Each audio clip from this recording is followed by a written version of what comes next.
ಮನೆ ಮುಂದೆ ನಿಲ್ಲಿಸಿದ ದ್ವಿಚಕ್ರ ವಾಹನಗಳನ್ನು ಕಳವು ಮಾಡುತ್ತಿದ್ದ ಆರೋಪಿಯನ್ನ ಬಂಧಿಸುವಲ್ಲಿ ಜಯನಗರ ಪೊಲೀಸ್ ಠಾಣೆಯ ಪೊಲೀಸರು ಯಶಸ್ವಿಯಾಗಿದ್ದಾರೆ.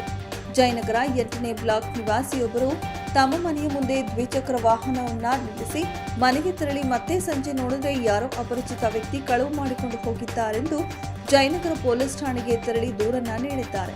ದೂರನ್ನ ದಾಖಲಿಸಿಕೊಂಡ ಜಯನಗರ ಪೊಲೀಸ್ ಠಾಣೆಯ ಪೊಲೀಸ್ ಇನ್ಸ್ಪೆಕ್ಟರ್ ದೀಪಕ್ ಅವರು ಆರೋಪಿಯ ಬಂಧನಕ್ಕೆ ತಂಡವೊಂದನ್ನು ರಚಿಸಿ ತನಿಖೆಗೆ ಇಳಿಸುತ್ತಾರೆ.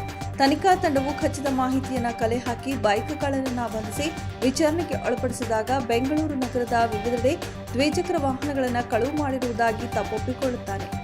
ಬಂಧಿತ ಆರೋಪಿಯಿಂದ ಒಟ್ಟು 1,65,000 ರೂಪಾಯಿ ಮೌಲ್ಯದ 4 ದ್ವಿಚಕ್ರ ವಾಹನಗಳನ್ನು ಜಯನಗರ ಪೊಲೀಸ್ ಠಾಣೆಯ ಪೊಲೀಸರು ವಶಪಡಿಸಿಕೊಂಡಿದ್ದಾರೆ.